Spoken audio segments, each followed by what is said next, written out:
So what I do is that I develop methods for phylogenetic inference and studying genome evolution. So basically, my interests lie in the evolution of organisms and of their genomes. And in particular, I develop probabilistic models and methods of inference to infer gene trees and species trees, or to study different aspects of sequence evolution. So for instance, developing models of sequence evolution so that you have heterogeneity in the process of sequence evolution with, for instance, in some part of the tree you can increase in GC content, in other parts you can decrease in GC content. So I've worked a little bit on this type of models. So today we're going to talk about gene tree species tree inference, which is motivated by the fact that the gene trees and the species tree can differ. So there are several reasons for that, several biological processes that can make gene trees differ from the species tree. And those processes include gene duplication, gene loss, gene transfer, hybridization, or reticulation. I put them all together because they can be modeled somewhat similarly. And then incomplete lineage sorting, which will be our focus today. So this presentation should be available on the, there should be a, it should be available on the NIMBIOS website, I think.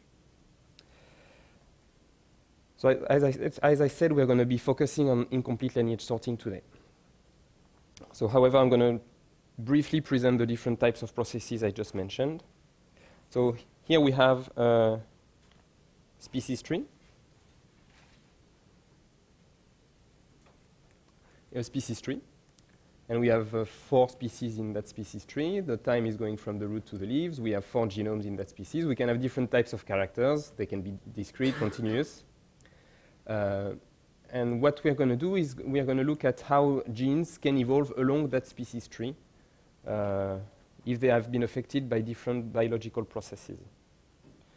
So in the simplest of cases, you can get a gene tree that will mirror the species tree quite well. So in that case, we have this gene tree evolving within the species tree, and its topology and divergence times are really close to the true species tree that we have in this figure.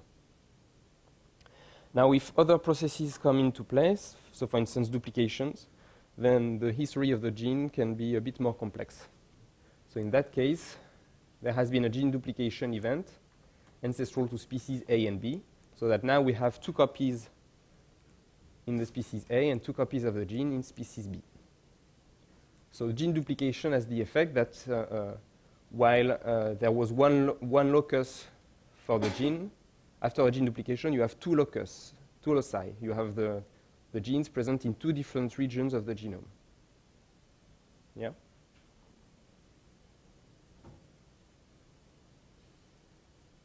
Then if you combine duplications with losses, you can have something a bit different, where you had a duplication ancestral to species A and B, but because there was a loss in the lineage leading to species A, you end up having only 1 gene in species A. And then you can have also lateral gene transfer. So there you have a lateral gene transfer from an ancestor of species A and B to an ancestor of species C. After this gene transfer, we have had no replacement, which means that species C has 2 copies there. So in many, when people think of gene transfer, sometimes they think that it's always a replacement going on, but it's not necessarily the case. And then you've got incomplete lineage sorting. So incomplete lineage sorting here is a different type of process. While all the other ones were involving a change in the loci of the gene. So for instance, adding new loci for a new gene copy. In that case, with incomplete lineage sorting, you do not change the locus of the gene. It's just at the allelic level that things are going on.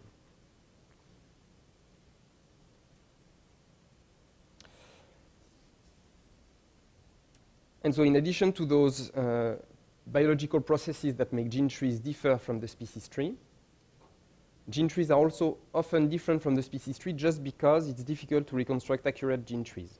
there's not much information in one gene, in the sequence of one gene. And because of this reason, we are highly uncertain of the gene tree.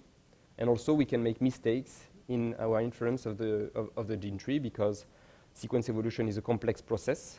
And our models are just a far cry of what really is happening during sequence evolution. And for that reason, we often make mistakes in reconstructing gene trees. So gene trees are often different from the species tree for biological reasons, and also just because it's difficult to reconstruct gene trees and we make mistakes. So if I try to summarize a little bit the type of processes that we've just seen, remember that I insisted on the fact that there were processes that would affect the loci of the gene, the locus where the genes are found, and other processes that do not affect the locus of the gene. So if we take a long-distance view of what is happening in those genomes, here is one summary of how we can view things. So during the first few days of this workshop, you've talked quite a bit about species diversification, the process of species diversification that can produce a species tree within a population of species, let's say, that has evolved through time. So species diversification involves processes like species extinctions and speciations. So that's one process that you have learned how to model recently.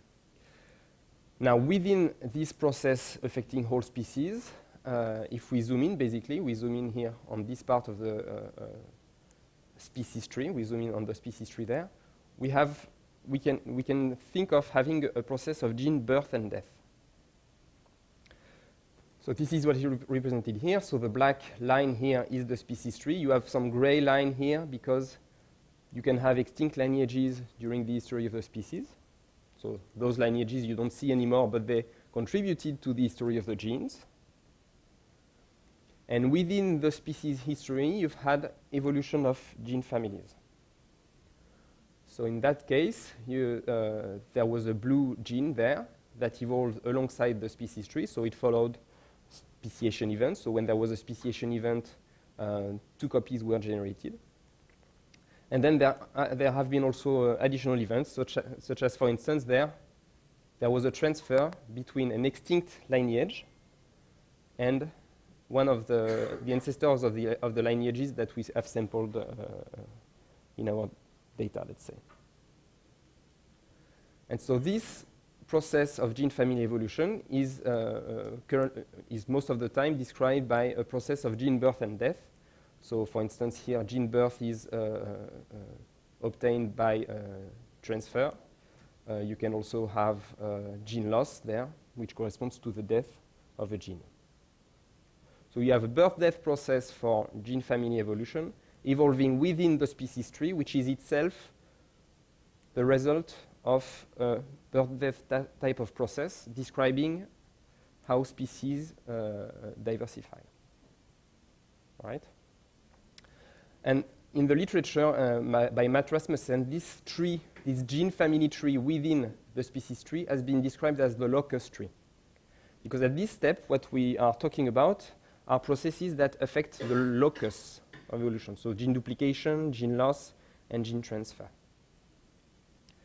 If we zoom in on this gene family tree, on this locus tree, so for instance, there we zoom in on this upper part there, and we obtain this gene tree within which we can imagine that alleles are evolving. So the gene tree evolves within the locus tree, which itself evolves within the species tree. So in that case, the gene tree is the process of population level phenomenon, where new mutations arise. So for instance, there you've got the blue allele coming up, the blue mutation coming up, or the red mutation coming up. And then the history of those particular mutations is what we observe, ideally, when we reconstruct a gene tree and we make no mistake. So when we are good at reconstructing the gene tree, we are inferring this history of the alleles that have evolved within the locus tree, which itself has evolved within the species tree. So ideally, you'd like to include in a model all of those processes at once. So in RevBase, for the moment, we have not implemented the machinery for loci tree. And actually, that's the case in most implementations. There's just one implementation where you have the species tree, the locus tree, and the gene tree. And that implementation includes gene duplication and gene losses. But it's not a widely used package. It's software developed by Matt Rasmussen at MIT, formerly at MIT. But StarBeast and all the software for species tree, gene tree evolution, they do not consider the locus tree in their reconstruction. They just think in terms of gene tree evolving within the species tree, bypassing totally the locus tree. Okay? So I think in the coming years, it will be nice to add this layer because it makes sense that we have this layer inside the modeling of sequence evolution. Is it okay? Okay, so today we're going to be talking about evolving gene trees within the species tree. So we're going to be modeling species tree evolution with the birth death process, and then we're going to have the coalescent process describing the evolution of alleles within that species tree. So gene tree species tree methods have been quite popular over the last decade or so, and they perform different types of inference. So if I summarize the phylogenomics pipeline as such, we have the species tree on top, then gene tree, the alignment, and then we have gene families, gene sequences, genome sequences, and raw reads. So basically, when you perform phylogenomic inference, at least implicitly, you have performed this pipeline going from raw reads to the species tree if you're interested in reconstructing the species tree. So if we summarize the species tree with an S, the gene tree with a G, and the alignment with an A, lots of methods have been devoted to reconstruct different parts of that pipeline. So if you're just interested in getting a gene tree from an alignment without using any other type of information, well, for instance, PhyML, RaxML, MrBase, or Beast can do this type of job. This is the usual pruning algorithm by Felsenstein that can compute the likelihood that is required to infer a gene tree based on an alignment. And then you have different programs that can perform different types of inferences, some of which can perform, can infer the species tree and the gene tree based on alignment. And that's basically what we're going to be talking about today. So StarBeast was one of the first ones to do that quite popularly. And there are other software that can do the same type of things. So RevBase can do that as well.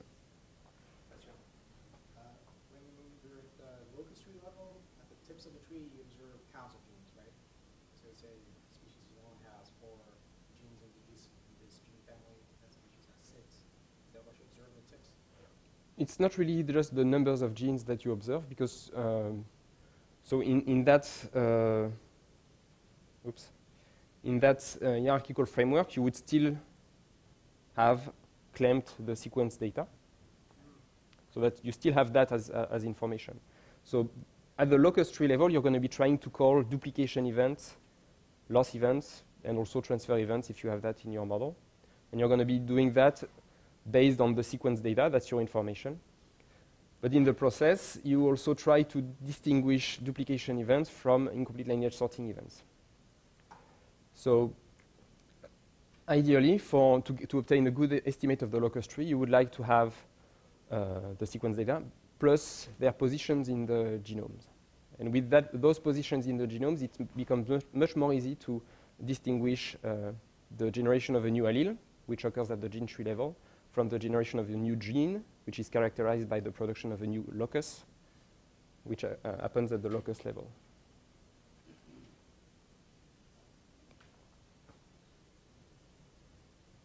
Okay, so lots of different methods have been developed to estimate species trees or gene trees based on different types of data. And lots of methods have also been proposed to infer species trees just based on gene trees, in which case the user must be able to provide gene trees. And so to infer a species tree, basically there are three main types of approaches that have been proposed. Either the concatenation approach, considering gene trees as data, as I just explained, or the joint gene tree species tree inference, on which we will focus today. So briefly, I'm going to present the concatenation approach and the approach consisting in considering gene trees as data. So the concatenation approach, I guess you've all heard about it, is to take several genes, so different loci typically. You concatenate them into a single mega alignment, and then you use the usual gene tree reconstruction algorithm to obtain a phylogenetic tree, so Mr. Bayes or RAXML or PhyML or whatever. And then you just say, okay, this phylogenetic tree obtained from this mega alignment is my species tree. And you cross your fingers in the process that differences in gene trees will average out so that you get the true species tree and not just some weird average that you don't really know, whose meaning you don't really know. The problem is that in some cases, so for instance in cases of severe incomplete lineage sorting, one can show that this approach is going to be misleading, so that it's going to return the wrong species tree with a high certainty.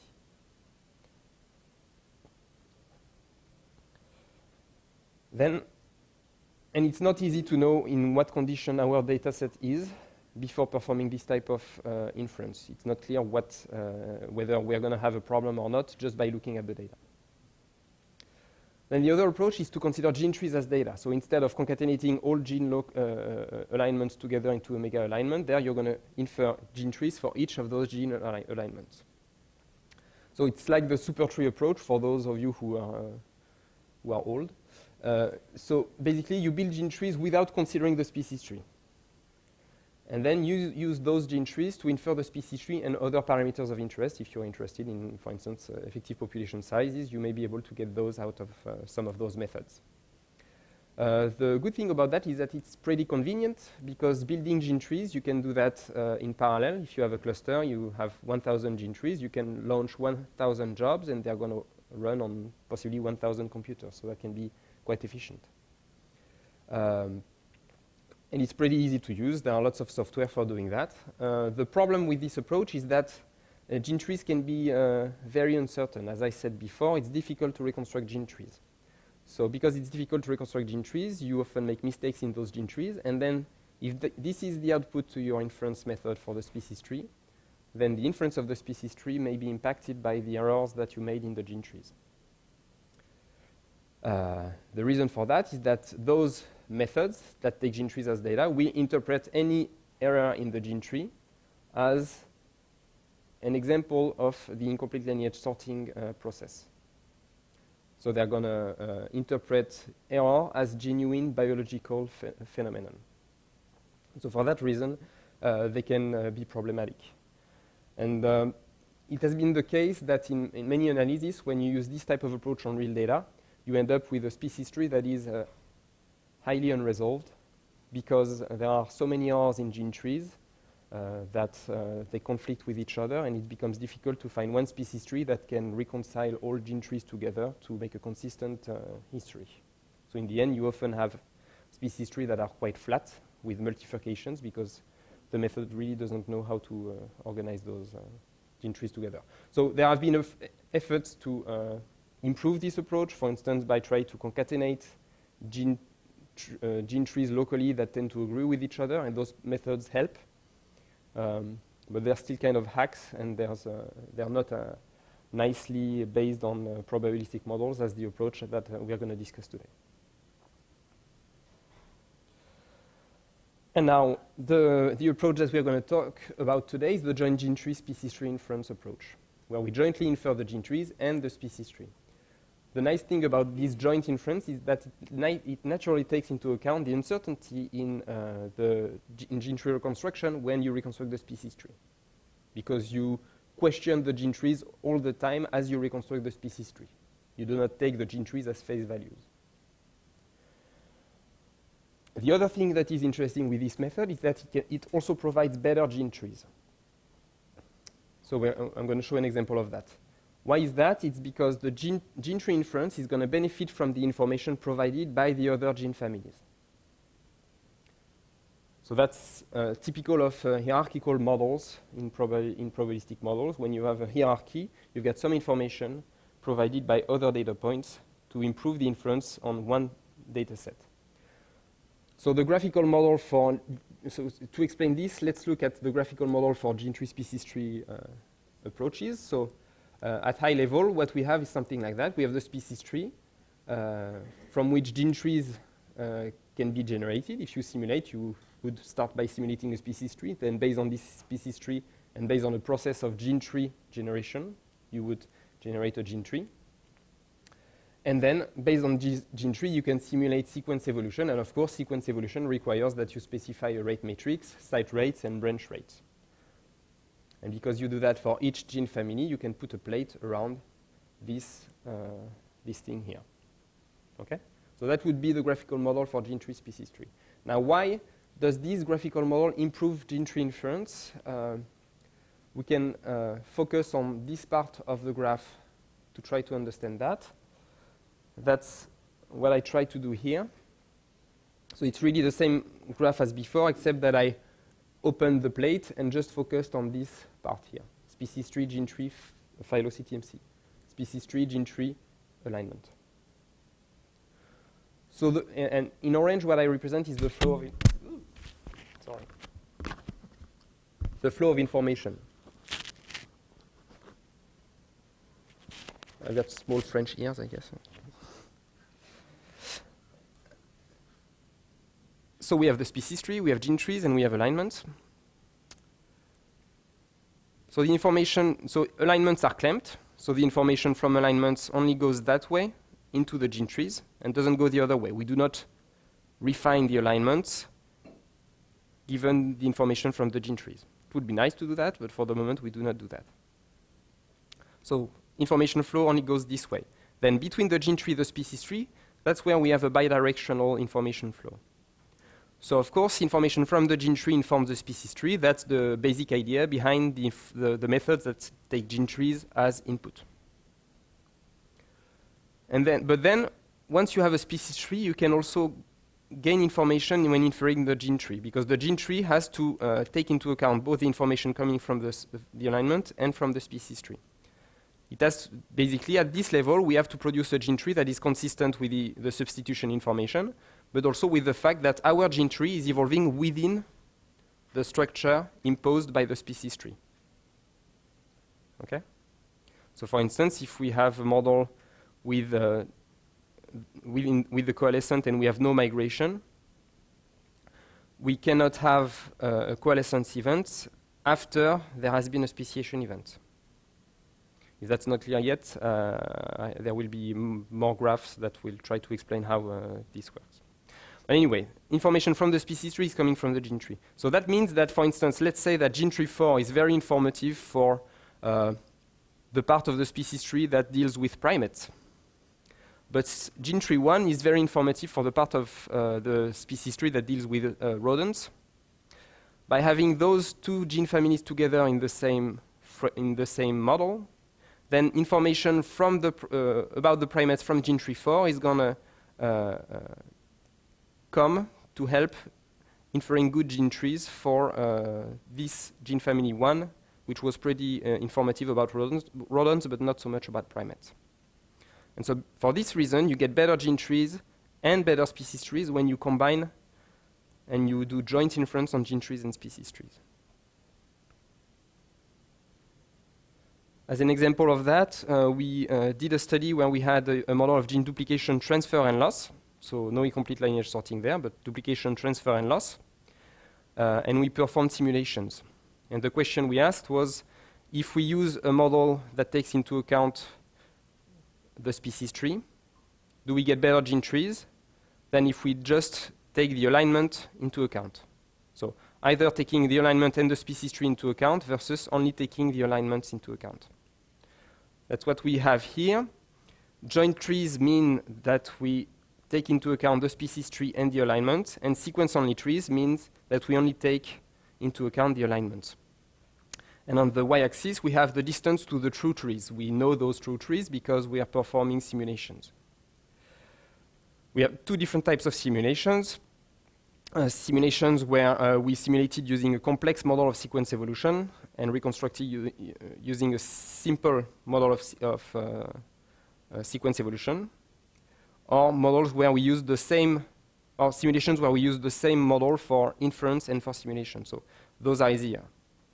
And you can see that if you take into account the species tree, you obtain better gene trees because the Robinson and Fultz distance is lower than if you do not take into account the species tree. And this effect is, taking the species tree into account is very important for getting good gene trees. As you can see, it's more important than getting the right model of sequence evolution.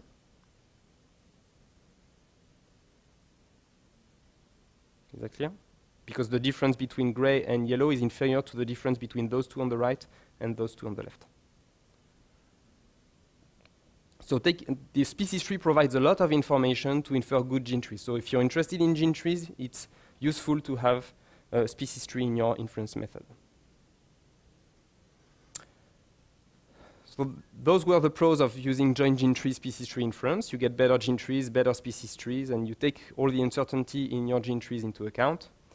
The problem is that this requires analyzing lots of data at the same time compared to the approach that was taking gene trees as input. You cannot parallelize that on thousands of computers and then put that into the following step. It is one step and you have to analyze everything together, so it's more complicated.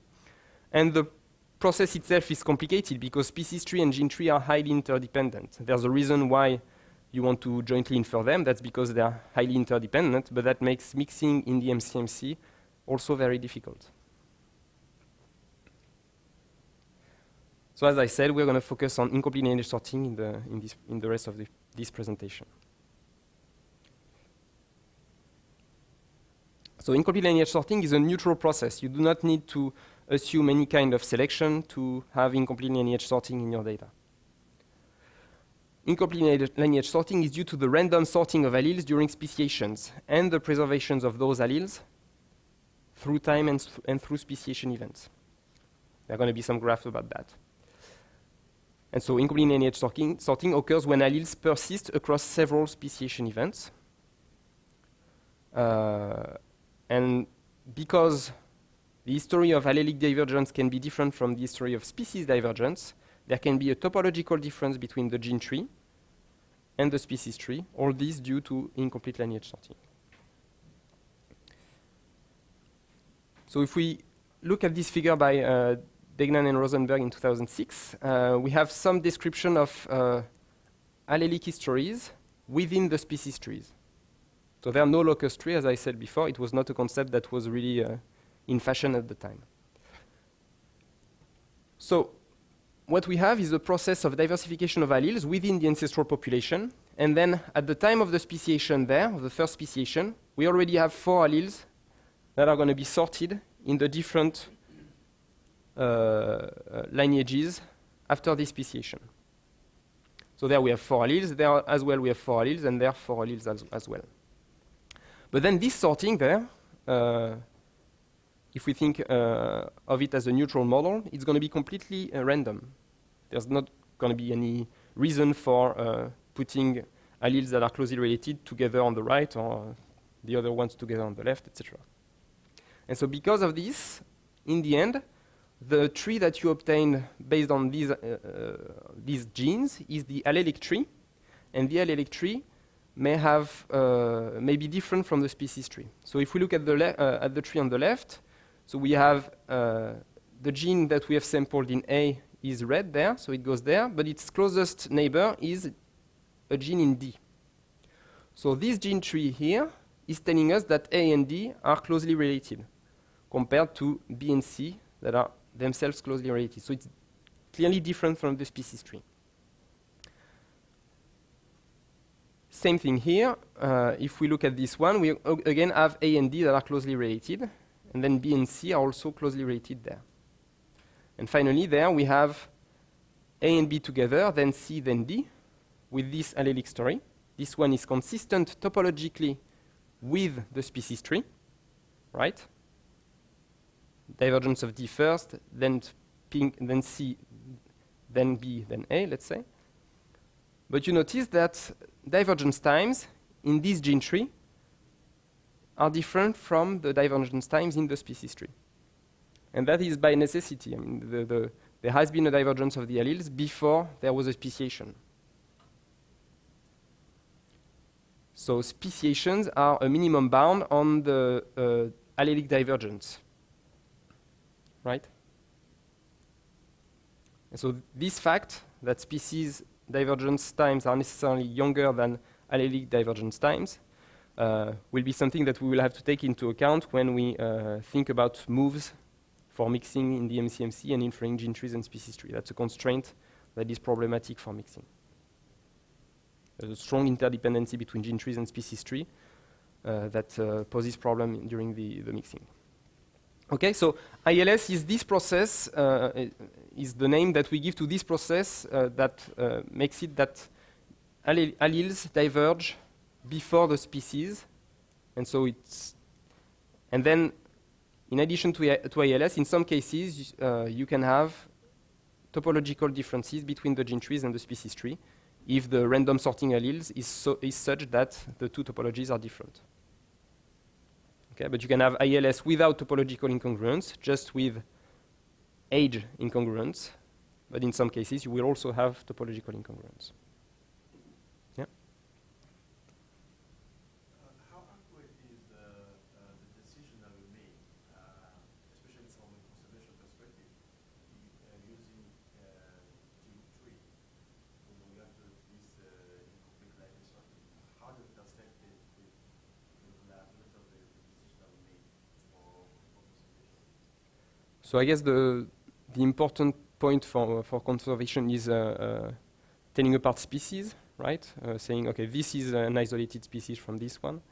And so in that respect, there have been methods that have been developed, notably by Zhiheng Yang and Bruce Ranala, to try to take into account the incomplete lineage sorting and be able to tell apart species based on this incomplete lineage sorting. Basically, if you never see if all of the alleles that you are, all of the genes that you are looking at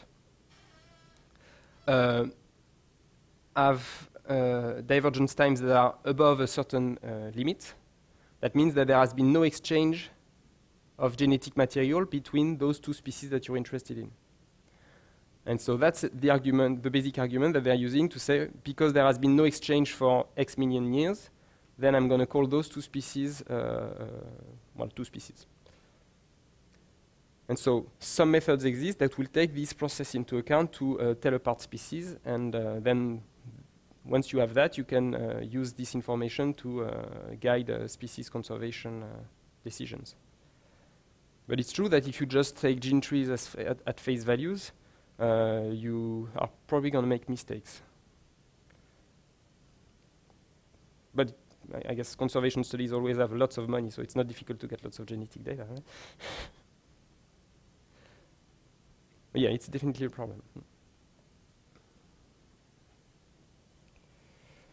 So as I said, neutral process due to random sorting of alleles. And when you try to model incomplete lineage sorting, you come up with two important factors that will affect how frequent is incomplete lineage sorting in a given data set. It's going to be the time between speciations and the effective population size. So we're going to see what those two factors are. So sorry, this presentation is going to be more than half an hour as initially planned in the schedule. So time between speciation has a strong impact on the amount of incomplete lineage sorting that you will see in a data set. Why is that? It's because more time between speciations means that alleles are less likely to persist throughout different speciations. Okay? So if we take this example there, we have problems because at this level, we have those two alleles, for instance, the pink and the green ones, that were created in the ancestral population still existent at that level there. If that branch here had been super long, it is likely that some alleles would have gone extinct, and basically we wouldn't have this ancient we wouldn't have traces of this ancient diversification when we arrive at this speciation event. And so long times will erase some alleles, and because we erase some alleles, then when we reconstruct a gene history there, we are much more likely to reconstruct the history of speciations rather than the history of allele divergence that occurred a long time ago. And so because more time means less ILS, obviously less time, for instance, when you have an explosive radiations, very closely spaced events of speciation, will mean that you're going to have lots of incomplete lineage sorting there. Basically, that's because all the species that radiated during this event of these events of successive speciations share the same pool of alleles, so it's just random picking of alleles for different species, and then you have different histories for those species for each of the genes that you're looking at. The other factor that impacts the level of incomplete lineage sorting you're going to get in the data is the effective population size. So the effective population size is the number of individuals that an idealized population would have, so that some population genetic quantity is the same in the real and idealized population. It's a bit complex to parse. So for instance, a real population we know is usually not panmictic because not everybody is able to breed with all the other individuals. That can be due to structure like geographical barriers, distance, or cultural factors. And so basically, because not all individuals can reproduce equally well, this real population can be said to behave as if it were an idealized panmictic population with fewer individuals. That's the type of reasoning that we take when we think about effective population size instead of census population size that you get by just counting the individuals in a population. Okay? Basically, each individual that is not in a panmictic population is less able to reproduce than the same individual in a panmictic population. So that's a convenient trick, and it can be estimated from empirical data. So for instance, if you measure genetic diversity, you can infer then effective population size based on this genetic diversity. So effective population size has an impact on the amount of incomplete lineage sorting that you get in data, because when you have large populations, you have more genetic diversity, which means that you have more alleles, which means that you have more opportunities for incomplete lineage sorting. Yeah? Does that make sense? In addition, when you have large populations, alleles tend to stay longer in the population, which means also that you have more opportunity for ILS, because alleles can stay for several speciation events. Why is that? That's because of stochastic effects. If you have few individuals, so for instance, we have an effective population size of just 20 there, just because of random effects, after a few generations, alleles that started at a frequency of 50%, so a good frequency for an allele, can quickly disappear from the population. However, when you have more individuals, chance events have less of an impact because you would need to, for instance, in that case, destroy 1,000 individuals to make this allele disappear. Because of that, alleles remain in the population for much longer amounts of time. So that's why effective population sizes, when they are big, will produce more incomplete lineage sorting. So basically, to summarize that, there are two parameters, effective population sizes and amount of time between speciations that will affect the amount of incomplete lineage sorting. So this has been summarized by Wayne Madison in 1997 there. So you have two types of trees. You've got long and narrow trees, and you have short and wide trees. So long means that you have lots of generations, lots of time has happened between speciation events, and fat corresponds, and the width of the branches corresponds to population sizes. Okay? And so when you have long trees with narrow branches, that means that incomplete lineage sorting is unlikely. He calls that deep coalescence in ancestral populations of the alleles. Whereas when you have short trees with fat branches, with large populations, the deep incomplete lineage sorting is more likely.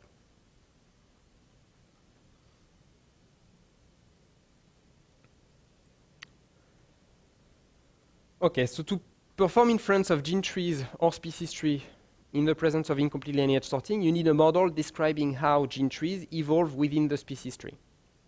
And that's what the multi-species coalescent model does.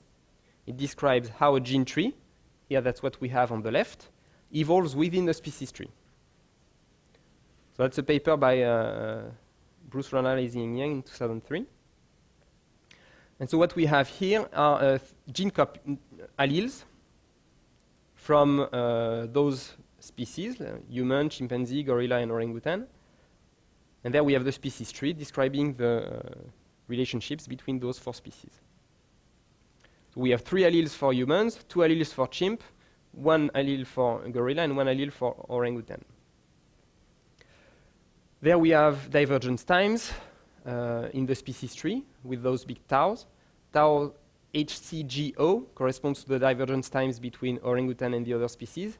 Tau HC to the divergence times between human and chimp. Then we have smaller t's there that correspond to divergence times within the gene tree. T3 between those 2 alleles. T2 between those 2 alleles. And then we have those gray areas there that correspond to populations. So that box with an H there represents the human population. After the divergence between chimp and human, we have the human population and we have the chimp population.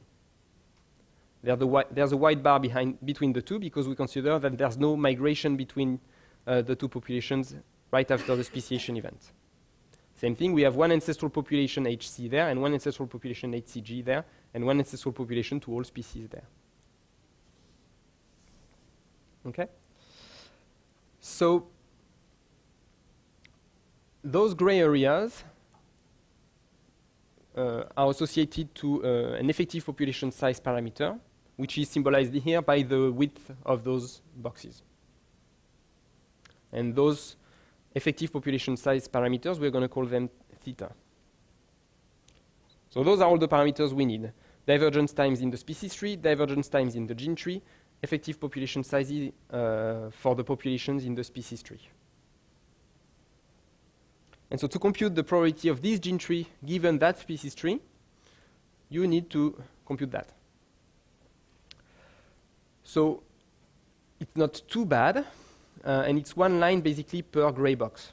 So for instance there, that's the line corresponding to what happens in the human population. So we are, and you can see that we're using our parameters. We are using the population size parameter, theta h.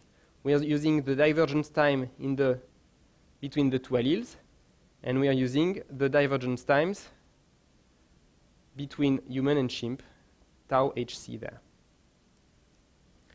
There we have the same thing for the chimp. So we have 1 divergence time there, T2. We have 1 population size, theta c. And that's it. So basically what those formulas take into account is the combinatorics of coalescing different alleles together. So when you have several copies together, 3 copies there, you need to take into account that there's some combinatorics, whether you're going to coalesce first H2 and H3 before coalescing with H1, or it's going to be first H2 and H1 before coalescing with H3. That's why you have those 2s and 6 and stuff like that in there. And then, of course, the time and effective population sizes theta are important to tell you the rate at which you're going to coalesce different alleles inside the population. So that's why we are using those parameters inside this formula. I'm not going to enter more into the details of this formula. That's to get a feeling of how those things are used. So this model there, the multi-species coalescent, is used in all Bayesian and maximum likelihood implementations that infer gene trees and species trees. Some variations exist. You can have constant or heterogeneous effective population sizes. In the case that we just described, we had different thetas for different populations. So that's what I would describe as heterogeneous. They can also differ based on the priors used for the effective population sizes. So in some implementations, you can use conjugate priors. Have you heard about that? Conjugate priors? Yeah. So that you can do some analytical tricks to avoid having to sample numerically during the MCMC effective population sizes. You basically integrate them out using math. And then there are also some implementations that use coalescent units. So for instance, the program MPEST uses the concept of coalescent units, which merges together divergence time and effective population size into one single parameter and performs inference using this one single parameter. Because you merged time and population size together, that means that you do not get dated trees at the end, but you can still perform inference in this framework.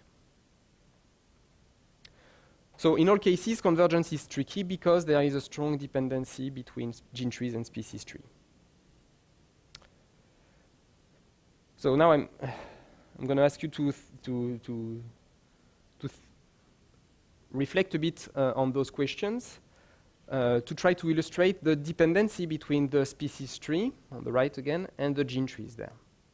So let's say that during my MCMC, I'm at this state where I have this gene tree with those divergence times, and I have this species tree with those divergence times.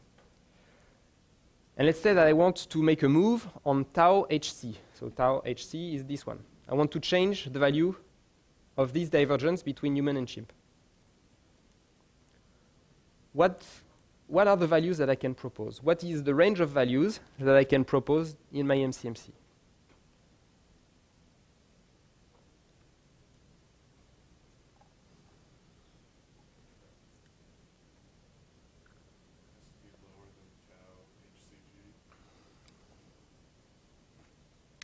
Yeah, tau HC has to be lower than tau HCG. Yeah, because otherwise that would mean that we're changing the species tree topology, basically.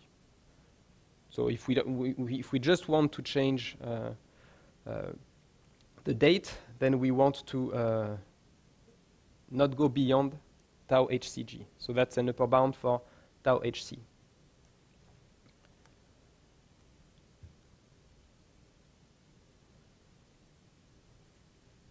Is there a lower bound for tau HC?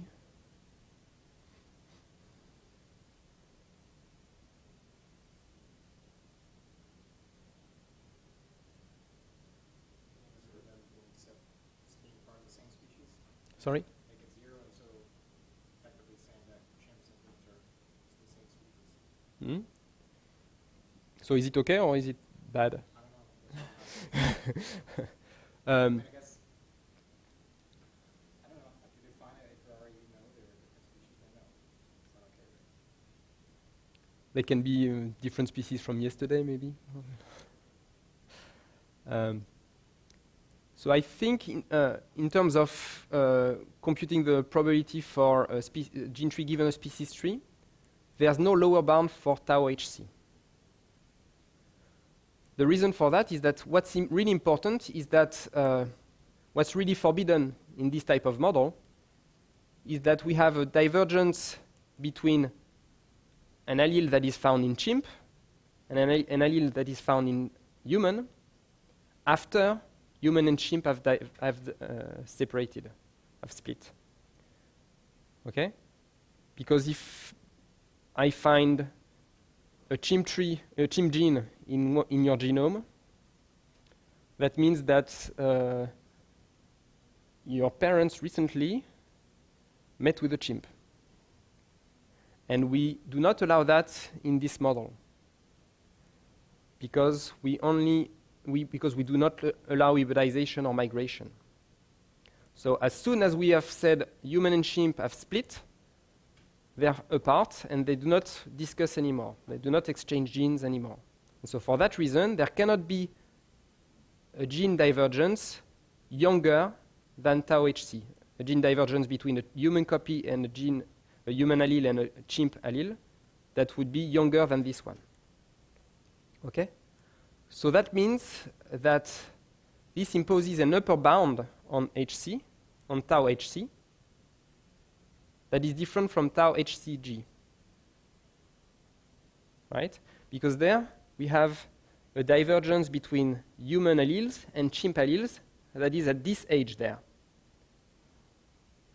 So that means that this human-chimp divergence cannot be older than this age, because otherwise that would mean that there has been hybridization between human and chimp, and we don't have that in the model.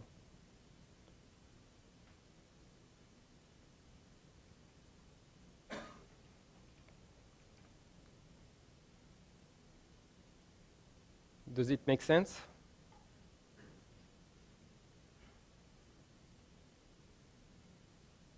So the node A, T3, the node A there, that could be above tau HC.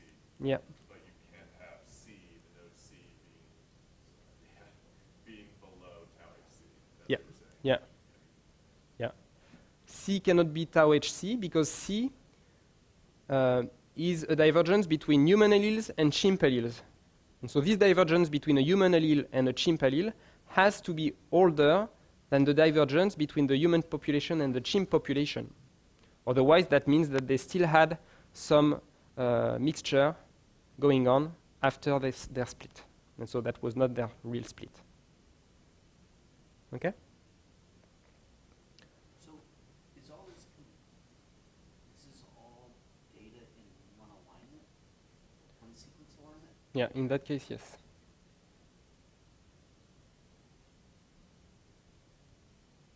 Yeah, so one gene tree is giving us constraints on the dates in the species tree. So that gives us a hint of why it's difficult to mix well when you have lots of gene trees in those types of models. Because one gene tree provides constraints on the species tree. Two gene trees will provide more constraints on the gene tree. Three gene trees, etc., etc. And in the end, your species tree is super constrained when you have lots of gene trees.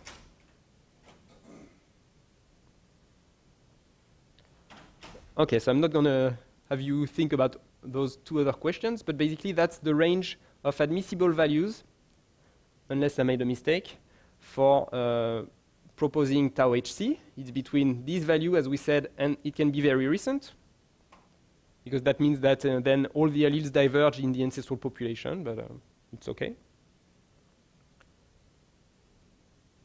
For tau HCG, this value there, we can move between those two values. So there it's just constrained by the speciation times, the other speciation times. Tau HCG has to be younger than the speciation with orangutan, unless we change the species tree topology. And it has to be older than the speciation between human and chimp. And for the blue thing, for the blue range, for HCGO, it's the same thing. It can be as old as we want, but it has to be older than HCG. Okay?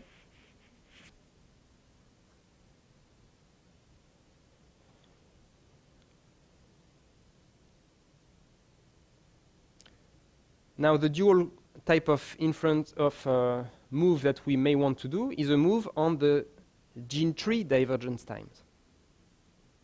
Before, we were trying to propose a new value for a species divergence time, but because we are performing joint inference on the gene trees and species trees, we also want to have moves on the gene tree divergence times. So what values could I propose for T3HC? So T3HC is this one, A there.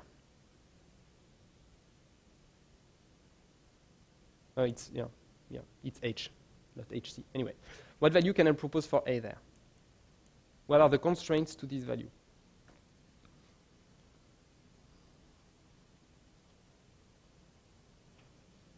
Oh, no, sorry. T3HC is this one. Sorry, forget about that.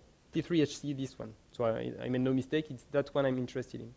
What value can I propose for that divergence times there?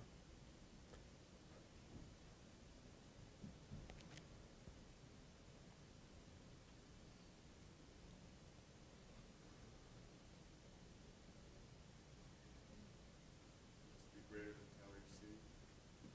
Yeah, it has to be greater than tau HC. That's the same reasoning as before when we were thinking about tau HC. It is that a divergence between alleles in the human population and alleles in the chimp population has to be older than the divergence between the two species. Otherwise, there has been migration, and we don't have that in the model. Okay, so that's a lower bound. Tau HC is a lower bound for this value there for the divergence between those alleles and those alleles. In terms of upper bound, then again, because we have a move just on divergence times and not on topologies, we can say that that's the upper bound for our divergence there, because we don't want to change the topology of the gene tree.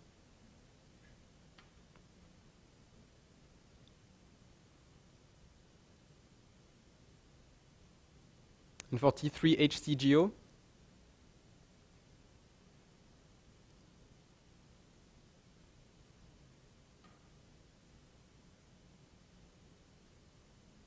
this one there,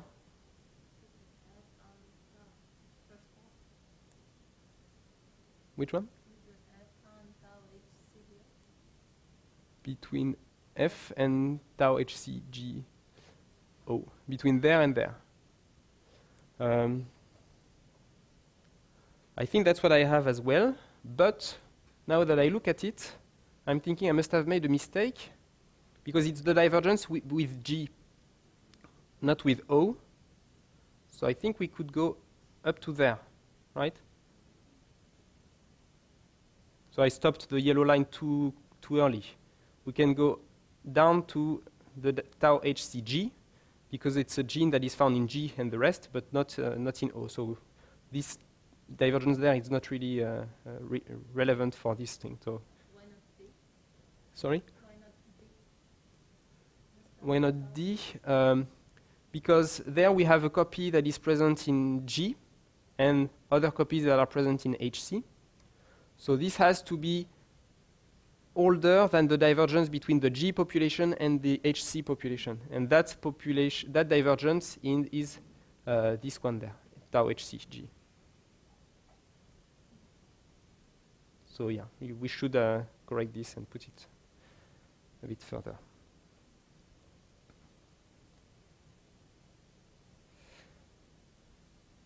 And then we also need topological changes. So can I change G and C? So that's what happened there. If I go back, we had CG there. Now if I change G and C, basically, keeping the divergence times as they are, just change G and C. Can I do that? Keeping divergence times, is it an admissible gene tree given this species tree?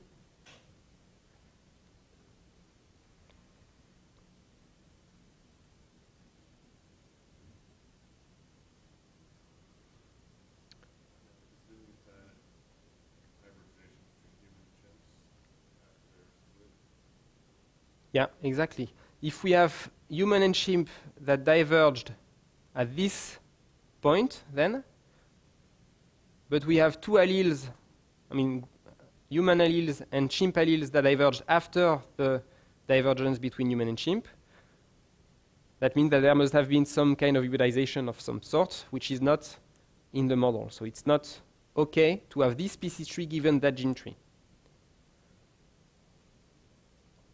That doesn't work. Yeah, so that's what I say there. Not possible without reticulation. So this move that I did here, changing C and G and keeping divergence times, it's called the narrow exchange move in RevBase. So if you see narrow exchange, that's what is happening. Doing an exchange between two neighboring around a branch, doing an exchange around the branch, this branch in particular there, and keeping divergence times. That's the narrow exchange move. Okay, so what we, yeah? So those were all, this is all where you have a fixed species tree and it's informing your gene tree. So how did you get your species tree? Is that, So here I'm kind of placing myself within the MCMC. And so at some point I've got one species tree and I've got one gene tree. oh, okay. And I'm proposing one new state, either by changing the gene tree or by changing the species tree. So it's, yeah, really the two are changing one after the other all the time during the MCMC. So they're not changing at the same time, but they're both changing. So with the type of moves we've looked at, they are not changing at the same time. But in fact, what those moves reveal is that there are such strong ties between the gene trees and the species tree that it makes sense to add moves that will change the species tree and the gene trees at the same time. And so those are other moves that have been proposed. So in 2003, they had some moves like that, and since then, more moves of this type that move jointly the gene trees and the species tree have been proposed, and they tend to improve mixing in the MCMC because they take into account the strong dependency between the species tree and the gene tree. So you don't have lower bounds on the Hoover-Dupont times of the most recent splits, but the internal splits you do, right? So Does that make sense? in the species tree, yeah, in the species tree you can put, I mean, actually in the species tree you can put all speciation events very, very, very recent at 0.00001 day. So just a star tree. Yeah, and then you're saying all the gene trees are admissible because it's just divergence between the alleles in some ancestral population. So you can have all divergence times in the species tree close to 0, and you can compute probabilities for any gene tree.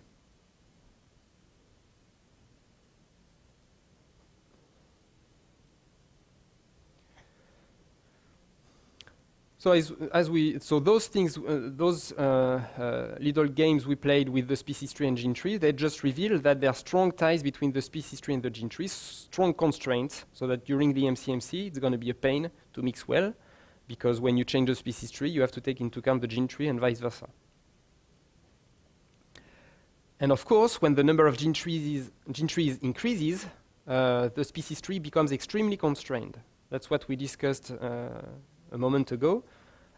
One gene tree provides constraints on the species tree, 2 gene trees provide more constraints, a lot of gene trees provide a huge amount of constraints, and then basically any change on the species tree will be rejected because there will be at least one gene tree that will not agree with this change in the species tree. Right? However, as I just said, so over the past few years, new moves have been proposed that change the species tree and the gene trees jointly. So those guys have been doing most of the work there. So for instance, the MV species narrow. So it performs a narrow move, so that interchange between the chimp and the gorilla that we just discussed. But in addition to that move inside the species tree, it also performs corresponding moves in the gene trees. Okay? So that at least we can compute a probability for the gene tree given the species tree, otherwise it's just 0 and we know that we're going to reject it. So that's our starting species tree and gene tree. If we make a narrow exchange and we have G instead of C there, what we're going to do is that we're going to do a corresponding move in the gene tree so that this gene tree can be generated along this species tree. Right now it's not possible, again, because some alleles in chimps and some alleles in humans have divergence times that are younger than the divergence times of the species, so that's not okay. But if I change the species tree like that, by putting the copy in the gorilla there and putting the chimp copies here, then this gene tree is okay given this species tree. I can generate this gene tree given this species tree, because all divergence times between allelic copies are younger than the divergence times between the species. So basically, when we do a narrow exchange in the species tree, we have to do some swaps as well in the gene tree. That's what happened there. These swaps in the species tree, in the gene tree, can be more drastic than a narrow exchange. So narrow exchange is just moving one branch on one side of the focal branch to the other side, and swapping those two branches on each side of this focal branch there. That's the narrow exchange move. In the gene tree, we've done something more drastic because there's more than one branch separating those C copies there from the G copy there. It's two branches there. So basically, to make a corresponding move in a gene tree given a narrow exchange move in the species tree, we may have to do more drastic moves in the gene tree. So this move is implemented in RevBase. And in practice, it seems to help mixing.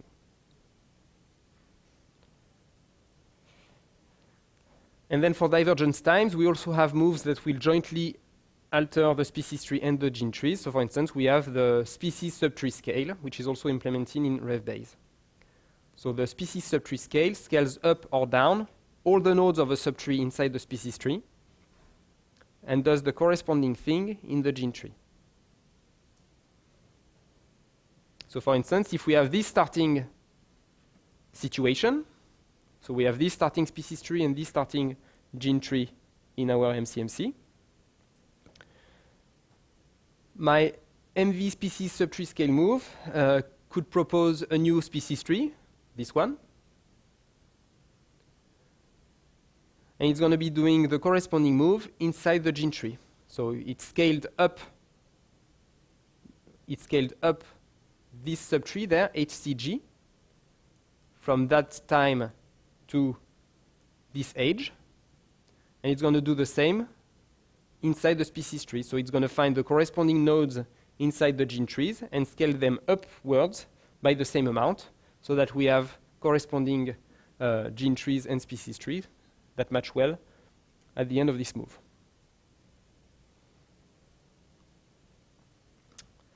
Okay, so we are nearing the end of the presentation, so then it's going to be tutorial time. In the tutorial, you have the opportunity to try the multi-species coalescent models in RevBase. So there are two of them for which there are scripts available to you.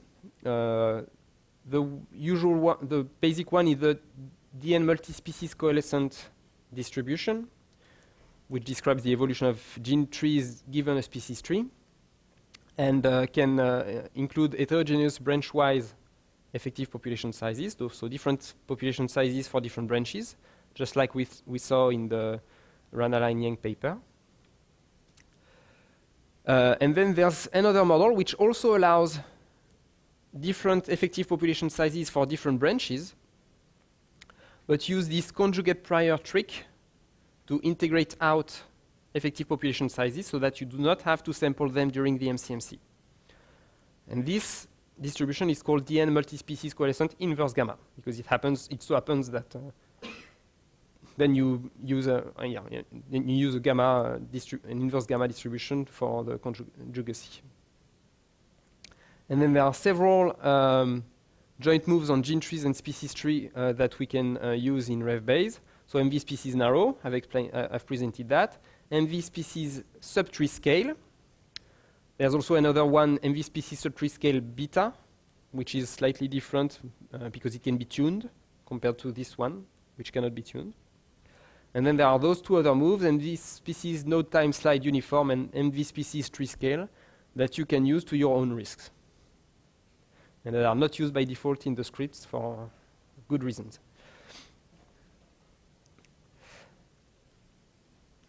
So basically, to use the multi-species coalescent, one of those two multi-species coalescent functions, you need the species tree. You need effective population sizes. So those can be just one constant effective population size that is going to be shared by your branches, or a vector of effective population sizes. And then you need this additional object there, which is basically just a table telling us, okay, those gene names, they correspond to those species. So it's a taxon map, a map between gene names and species names.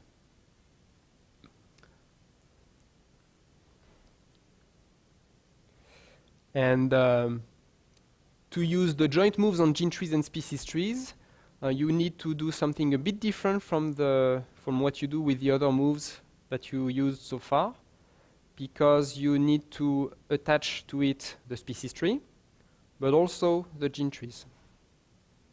So you declare, for instance, one of those species tree, gene tree joint move. So for instance, the narrow exchange there, or the subtree scale there, like that. So you attach the species tree to the move.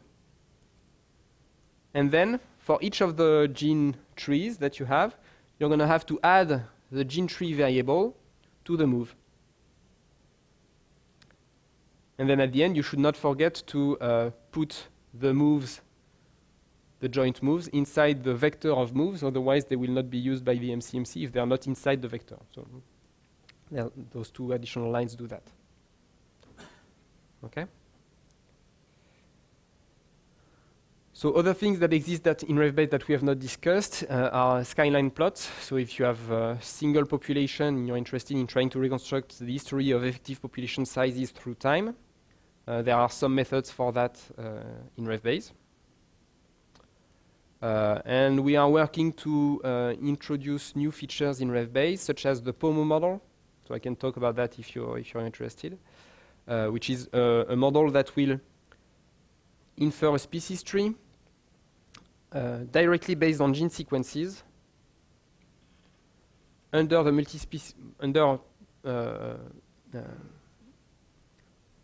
a model similar to the multi-species coalescent, but without having to sample gene trees.